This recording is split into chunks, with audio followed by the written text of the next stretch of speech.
శ్రీ నరేంద్ర మోదీ గారి సహకారంతో ఏర్పడి ఇంకొద్ది కాలంలో 2 సంవత్సరాలు పూర్తి చేసుకోబోతుంది. దీంట్లో ఇంటరం బడ్జెట్తో పాటు 2 పూర్తి స్థాయి బడ్జెట్లని ప్రవేశపెట్టగలిగారు గౌరవనీయులైన ఆర్థిక మంత్రి శ్రీ పయ్యావుల కేశవ్ గారు. మొన్న వారు ప్రవేశపెట్టిన బడ్జెట్ 5 కోట్ల పైగా ప్రజల అవసరాలని, ఆకాంక్షల్ని, ఆశల్ని గుర్తించింది. వాటి సాధనకై చాలా బలమైన అడుగులు వేసింది.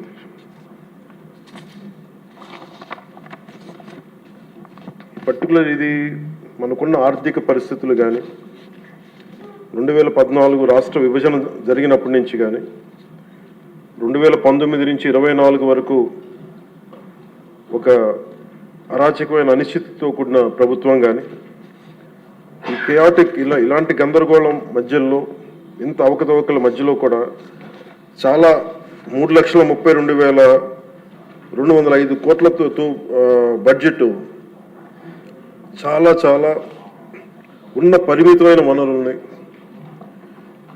ఉన్న మానవ వనరుల్ని ఎంత జాగ్రత్తగా వాడాలి, ఎంత జాగ్రత్తగా ప్లాన్ చేయాలనేది ఈ బడ్జెట్ చాలా చాలా తెలియజేసిన అధ్యక్ష. ఇందాక నేను చెప్పింది మన ప్రజల అవసరాలని, ఆకాంక్షలు నేను చెప్పడానికి కారణం కూటమి ప్రభుత్వం ఈ ఏడాది కేవలం సామాజిక పెన్షన్ల కోసమే దాదాపు 33,000 కోట్లు పైగా ఖర్చు చేయనుంది. ఇది ఎలాంటి పరిస్థితుల్లో ఖర్చు చేస్తున్నామంటే గత ప్రభుత్వం 9.74 లక్షల కోట్ల అప్పుల్ని సృష్టించి మనకు ఆర్థిక విధ్వంసం నుంచి మనల్ని నెట్టేస్తే ఇలాంటి పరిస్థితుల్లో ఏ నాయకుడికైనా సరే, ఏ పార్టీకైనా సరే చాలా ఒక అస్తవ్యస్తంగా ఉండే పరిస్థితులు. దీంట్లో వీటన్నిటిని తట్టుకొని దానికి ఎలాంటి ఆలోచన విధానం ఉండాలి ఆ వ్యక్తికి అని చెప్పడానికి ముఖ్యమంత్రి గారు ఒకసారి ఆలోచించాలి. పయ్యావుల కేశవ్ గారు ఆ రోజు బడ్జెట్ ప్రసంగంలో వారు చాలా బ్యూటిఫుల్ కోట్ చేస్తూ వెళ్ళారు. దాంట్లో ఒకటి రవీంద్రనాథ్ ఠాగూర్ గారు చెప్పింది, తాను నాటిన చెట్ల నీడలో తాను ఎప్పటికీ కూర్చోలేనని తెలిసిన భావితరాల కోసం చెట్లు నాటి వ్యక్తి జీవితం యొక్క నిజమైన విలువను అర్థం చేసుకున్నవాడు అన్ని విశ్వకవి రవీంద్రనాథ్ ఠాగూర్ గారి మాటల్ని ఇక్కడ ఆయన ఉటంకించారు అధ్యక్ష. ఇది వారిని ఎలా కంపేర్ చేశారంటే ఒక దూరదృష్టి, దక్షత, దార్శనికత ఉన్న గౌరవ ముఖ్యమంత్రి వారు చంద్రబాబు నాయుడు గారితో కంపేర్ చేసి చెప్పారు అధ్యక్ష.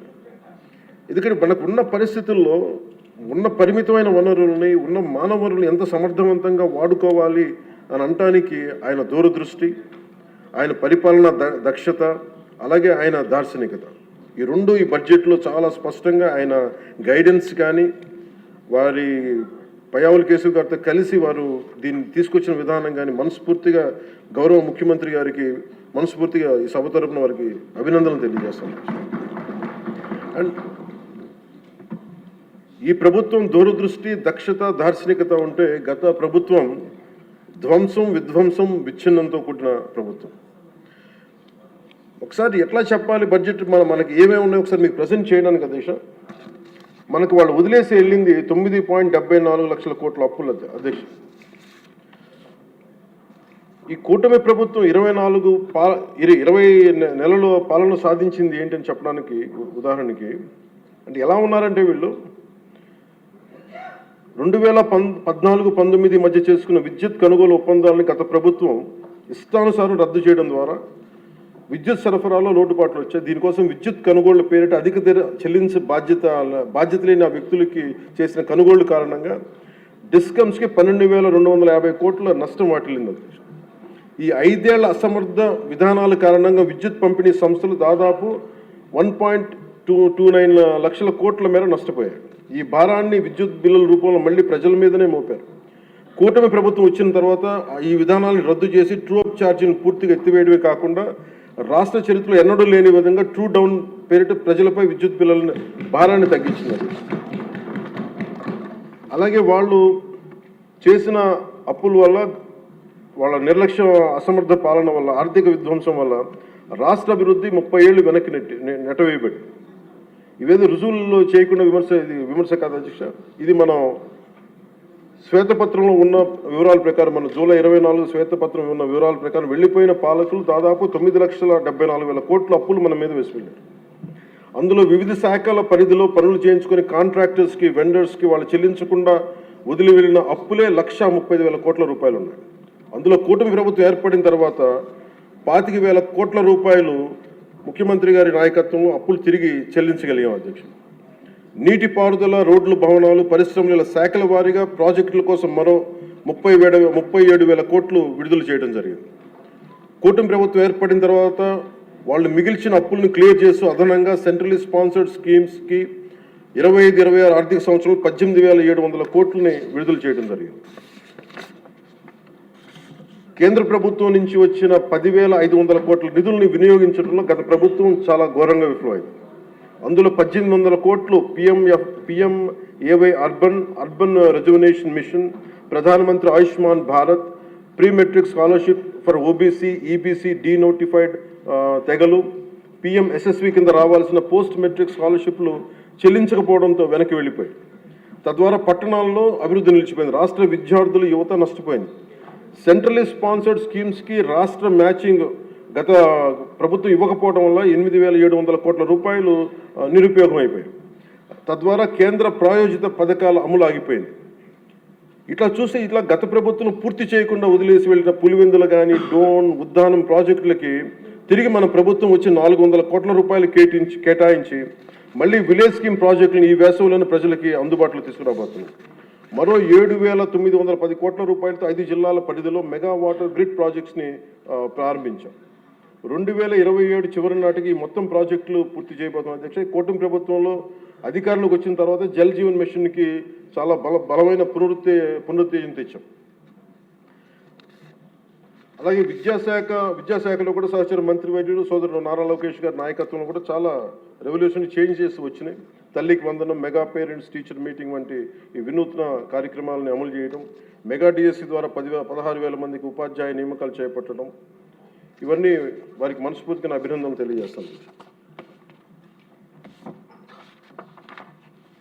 మీ దృష్టికి ముఖ్యంగా జల్ జీవన్ మిషన్ ప్రజలకి తీసుకురావడానికి సభకు కూడా దేశంలో ఉన్న ప్రతి మనిషికి శుద్ధమైన, స్వచ్ఛమైన తాగునీరు అందించాలని గౌరవ ప్రధానమంత్రి శ్రీ నరేంద్ర మోదీ గారి సంకల్పం తీసుకొచ్చిన ఆయన ద్వారా వచ్చిన జల్ జీవన్ మిషన్ సైతం గత పాలకులు నిర్వీర్యం చేశారు. ఒకసారి రివ్యూస్ చేస్తామంటే 2019-24 మధ్య ఈ పథకం కింద కేంద్ర ప్రభుత్వం 27,000 కోట్లు కేటాయిస్తే కేవలం వాళ్ళు 4,000 కోట్లు మాత్రమే ఖర్చు చేశారు. అందులో కేంద్రం ఇచ్చిన గ్రాంట్ దాదాపు 2,000 కోట్ల రూపాయలు ఉంది. మనం అధికారంలో NDA ప్రభుత్వం ముఖ్యమంత్రి గారి ఆధ్వర్యంలో అధికారం వచ్చిన తర్వాత గత ప్రభుత్వంలో ఇందాక చెప్పినట్టుగా పులివెందుల, డోన్, ఉద్దానం తాగునీటి ప్రాజెక్టులని ఈ వేసవిలోపే పూర్తి చేయబోతున్నాం. అలాగే మనకి 7,910 కోట్ల రూపాయలతో 5 జిల్లాల పరిధిలో చేపట్టిన మెగా వాటర్ గ్రిడ్ ప్రాజెక్టులు పనులు పురోగతిలో ఉన్నాయి. అలాగే 9,500 కోట్ల రూపాయలతో ఇంకొక 7 మల్టీ విలేజ్ స్కీమ్స్ని ప్రణాళికలు రూపొందిస్తున్నాం అధ్యక్ష. దాదాపు మనకున్నాయి 48,369 హ్యాబిటేషన్స్. దీంట్లో మేము నిన్న మొన్న ఈ మధ్యన రివ్యూ చేస్తూ ఒకటే మేము అడిగింది ఏంటంటే, గౌరవ ముఖ్యమంత్రి గారితో మాట్లాడుతూ మనకున్న మల్టీ విలేజ్ స్కీమ్స్ కాకుండా మనకి సింగిల్ విలేజ్ స్కీమ్స్ కూడా మనం ఏదైనా చేయాలని మాట్లాడితే ముందస్తుగా ఒక 3,000 బాగా గొంతెండిన గ్రామాలను గుర్తించాం అధ్యక్ష. వాటికి మేము ఉన్న దాంట్లో వాటర్ షెడ్ మేనేజ్మెంట్ కానీ, లేదంటే ఉన్న ఇంటర్నల్ పైప్ లైన్స్ కానీ ఇవన్నీ చేయడానికి ప్రణాళికలు సిద్ధం చేస్తున్నాం. ఈ ప్రభుత్వం కోరిక ఒకటే, NDA ప్రభుత్వం కోరిక ఒకటే, స్వచ్ఛమైన, శుద్ధమైన నీరు అందించాలి. దీనికి మేము ఈ సమక్షంలో మాటిస్తున్నాం అధ్యక్ష. ప్రతి గ్రామానికి దీనికి నీళ్లు అందిస్తాం. దీనికి ఇది ఈ 48,369 ఈ గ్రామాల్లో ముందస్తుగా ఈ 15 ఈ మల్టీ విలేజ్ స్కీమ్స్ కాకుండా ఇంకొక 3,000 గ్రామాలకి నీరు అందించాలని చెప్పి ఒక బలమైన సంకల్పంతో ముందుకెళ్తా ఉన్నాం.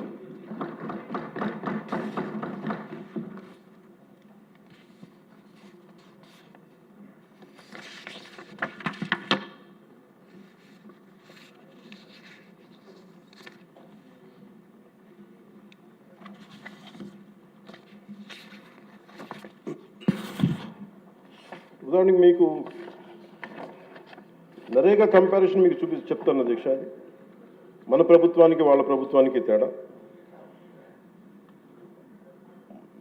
నరేగా పథకం కింద 2019-24లో వాళ్ళు ఖర్చు పెట్టింది ఈ సీసీ రోడ్లు కానీ బీటీ రోడ్లు కానీ మీకు తెలియజేస్తాను. ముందు సీసీ రోడ్లకి వాళ్ళు 610 కోట్లు ఖర్చు పెట్టి ఈ సీసీ రోడ్లకి బీటీ రోడ్లకి 5 సంవత్సరాల్లో వాళ్ళు 610 కోట్ల రూపాయలు ఖర్చు పెడితే ఎన్డీఏ ప్రభుత్వం వచ్చిన తర్వాత ఖర్చు పెట్టింది 3,853 కోట్ల అధ్యక్ష. అలాగే సీసీ రోడ్లు వాళ్ళు 854 కిలోమీటర్లు వాళ్ళు 5 సంవత్సరాల్లో పెడితే మనం వచ్చింది మనం ఊరి లోపల ఉండే రోడ్లకి వాళ్ళు 884 కిలోమీటర్లు 5 సంవత్సరాలు వేస్తే మనం వచ్చి 6,000 కిలోమీటర్లు వేసాం అధ్యక్ష. అలాగే బీటీ రోడ్లు 5 సంవత్సరాల్లో వాళ్ళు 239 కిలోమీటర్లు వేస్తే మనం 1,331 కిలోమీటర్లు వేసాం అధ్యక్ష. అలాగే ఆల్ స్కీమ్స్ మన రూరల్ డెవలప్మెంట్కి సంబంధించి వాళ్ళు మొత్తం పెట్టిన ఖర్చు అధ్యక్ష 5 సంవత్సరాలు వాళ్ళు పెట్టిన ఖర్చు 4,610 కోట్ల రూపాయలు అయితే మనం ఖర్చు పెట్టింది 11,506 కోట్ల రూపాయలు ఖర్చు పెట్టాం. సీసీ బీటీ రోడ్లు అన్నీ కలిపి 8,100 కిలోమీటర్లు వాళ్ళు 5 సంవత్సరాలు వేస్తే మనం ఇంకా 2 సంవత్సరాలు పూర్తి కాకుండానే 17,551 కిలోమీటర్ల రోడ్లని ఈ రోజున మనం పూర్తి చేయడం, అలాగే పర్మిషన్స్ ఇవ్వడం జరిగింది. ఇది మీకు ఎందుకు చెప్తున్నానంటే అధ్యక్ష, మనం నిజంగా కనుక చెయ్యాలి ప్రజలకి అనుకున్నప్పుడు గౌరవ ముఖ్యమంత్రి గారి ఆధ్వర్యంలో చాలా అద్భుతంగా రకరకాల దారులు వెతికాం.